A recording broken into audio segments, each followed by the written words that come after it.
Good day, everyone. Today we're going to be exploring a city in southeastern Ontario called Guelph. It's part of the Tri-City areas comprising of Kitchener and Cambridge. Just east of Guelph is the historic Bruce Trail. This trail stretches over 900 kilometers from Tobermory to Niagara, with over 400 kilometers of side trail. I have a series of videos that I'll be doing that features different sites along this trail in the near future. The narrative states that Guelph was officially found dead in 1827 and incorporated in 1879. Nicknamed the Royal City, you'll see why that connection is important later. The narrative also states that First Nations people used Guelph as early as 11,000 years ago.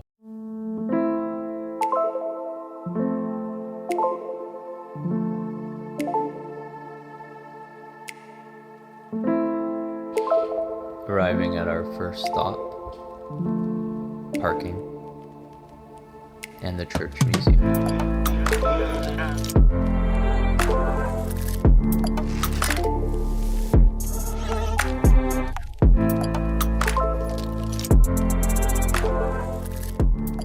Basilica of Our Lady Immaculate is the third church to be housed on this hill.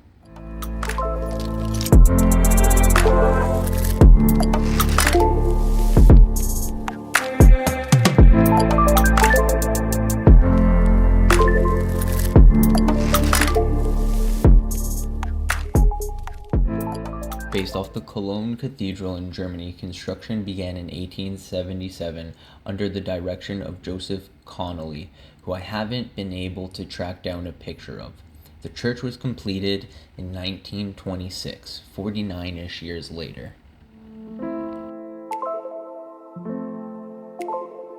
The orientation from this breathtaking view is east, and I will get into that in a minute.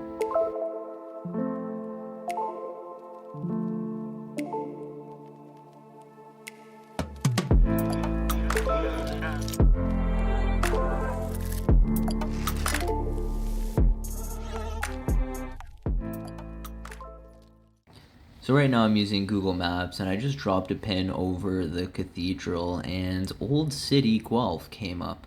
So I thought that was pretty interesting. I zoom in closer here and you can see that it forms a cross from the sky that you can really only see from the sky. Here's me standing under the archway or portal. These pictures were taken off of the Wikipedia page.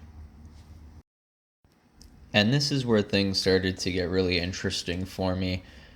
Specifically, these statues, this one here with the cross keys representing the Vatican.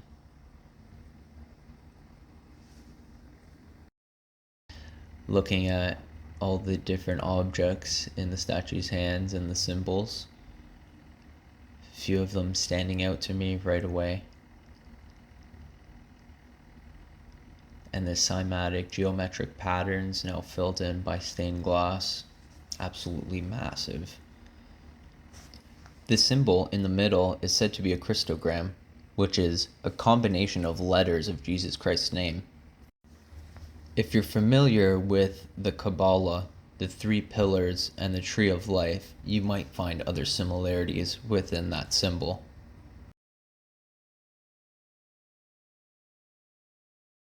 Or what about yoga and the Kundalini rising energies?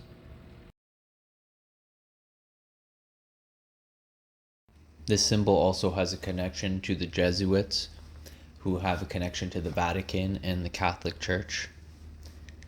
They were founded in Paris, formalized in Rome. I thought this was funny, 15 and the 11 showing up. There's 7 founding members of the Jesuits with 7 archways here. Let's get into the symbolism. Another symbol that I found interesting, especially its position, was the fleur-de-lis, or the bee. Also could be considered an iris, so basically an eye above the Christogram. And the iris, or fleur-de-lis, relates to French royalty. That being said, I wonder if this J and M just underneath the Christogram on the right and left side represent something other than Jesus and Mary.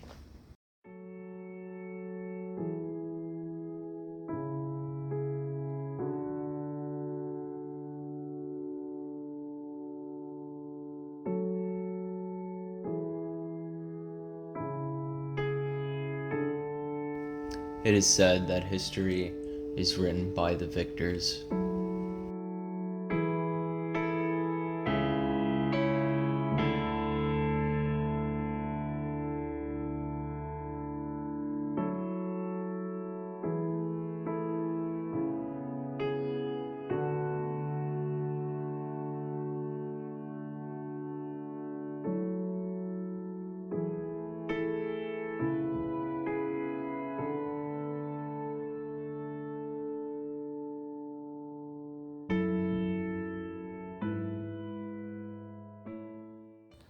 Going back to the statues, the furthest on the right is a statue of St. Peter, the first pope, holding the keys to the Vatican in his left hand.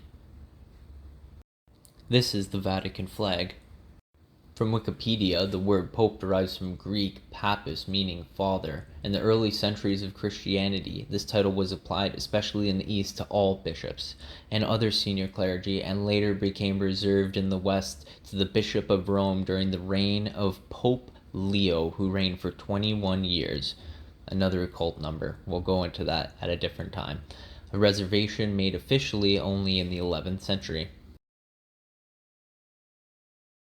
In Gematria, Peter the Father, in simple English Gematria, reduces down to 11, and Pythagorean, the most pure cipher, reduces down to 11 as well. So I thought, who's Peter's father? John. Interesting. And the Gematria of John? 74. Coincidentally enough, the founder of Guelph is also named John Galt. In the Chaldean cipher, which has proven to hold some interesting clues in the past, John Galt equals 29, which using the rules of numerology reduces down to 11, and the classic 33 in the full reduction cipher, which is said to be the most pure cipher. And it must be pure coincidence that John Galt and Guelph both equal 33 in the full reduction cipher. So what is 33 and its relevance to the occult and Freemasonry?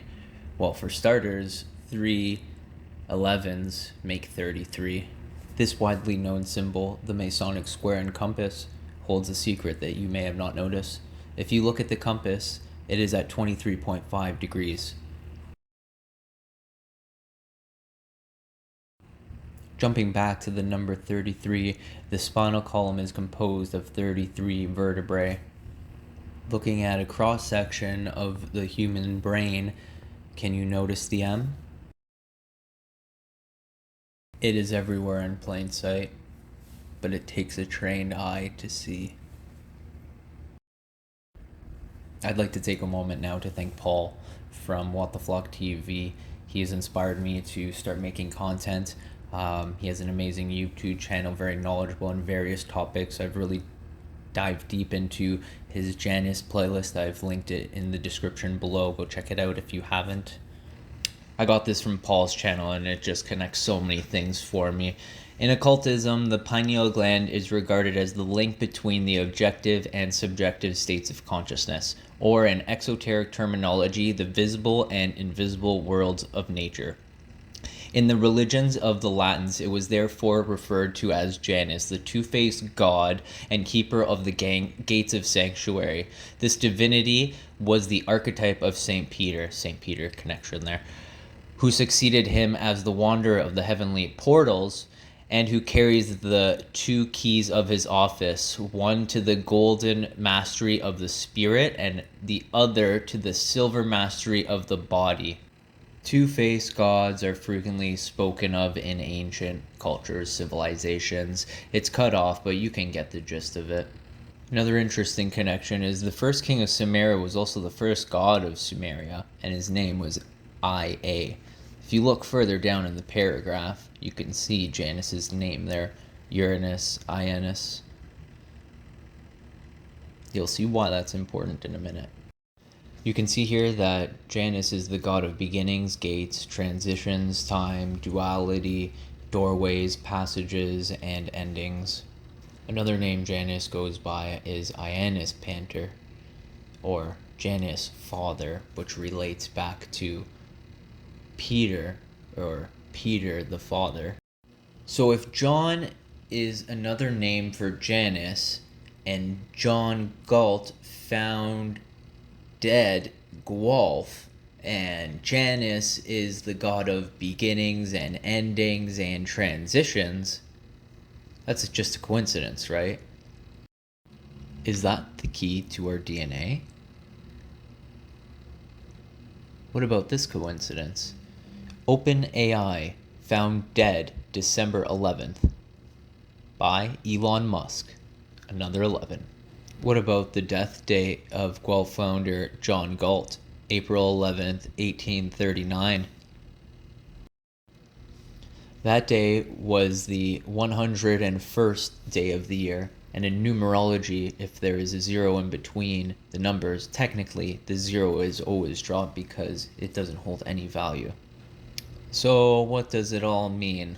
I'm sure a lot of you are kind of wondering that. I also wonder that. I am just on a journey like you guys as well, looking for answers, so I'm trying to figure it out as I go. I do know that 11 is a very powerful number. It is a master number, the fifth prime number. It looks like a path if you are looking at it straight on. I know that in any decodes that I do, whenever 11 shows up, the 7 shows up as well. 7 is, 7 chakras, 7 wonders of the world, 7 days. It's said to be God's number. Both 5 and 7 are said to be numbers of change, alchemy, alchemical numbers, very physical numbers as well. 5 elements. Going back to the Tree of Life, that is the 11th Sephiroth, and Da'at in Gematria is also 11 in reverse. Da'at is knowledge or gnosis. There are 10 and not 9, 10 and not 11. Sephiroth says Sefer Yeserah. Da'at marks the position that will be occupied by Malkuth when the tree is perfected and manifestation returns to the source. The knowledge of Da'at opens for us a bridge to cross the abyss. And in the next picture, on the right here, you see what appears to be a Jesus-like character holding a bull or a Taurus, which our hearts and our minds produce. I'll let you draw your own conclusions. Switching gears a tiny bit now, we're going to check out these pillars and the spires that are sitting on top of them. There's been some construction going on in this property that started in, I believe it was 2007 and was completed in 2014.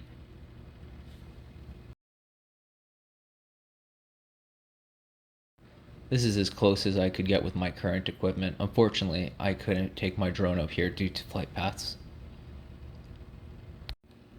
Now I take a minute to walk around the whole property and kind of film all these windows that are close to the ground, this entrance here, different additions that have been done to this church over time.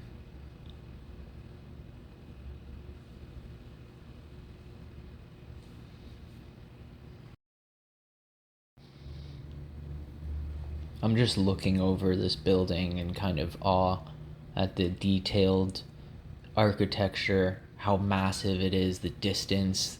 Some of these stones would have had to be hoisted up. Truly impressive. This spot was kind of random. I think they just caged it off so no one went under there.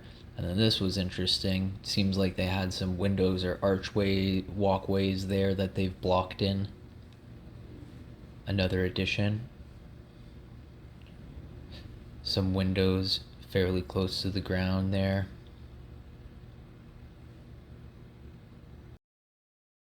You can see that the runoff from the roof is staining the brick. I wonder how often they get the stone cleaned. Just power washed, you know?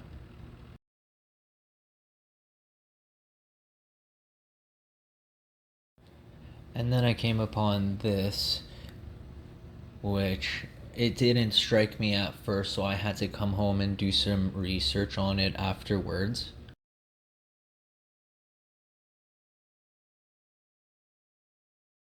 After doing some research, I found this Archangel Michael. And like I said earlier in this video, history is written by the victors. For now, let's continue the walk around.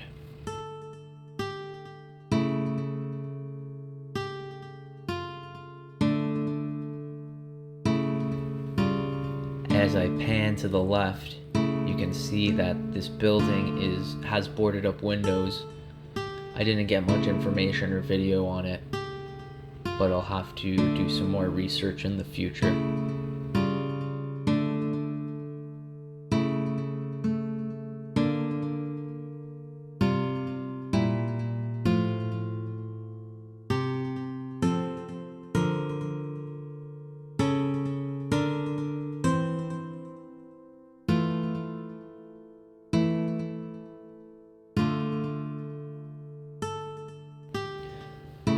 There was a bunch of weird coincidences while working on this footage here, but the weirdest by far was this fox that crossed my path.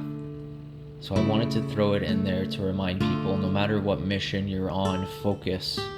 Keep your focus on the present moment, because I think that is what this is all about, trying to distract us and keep us unfocused, right?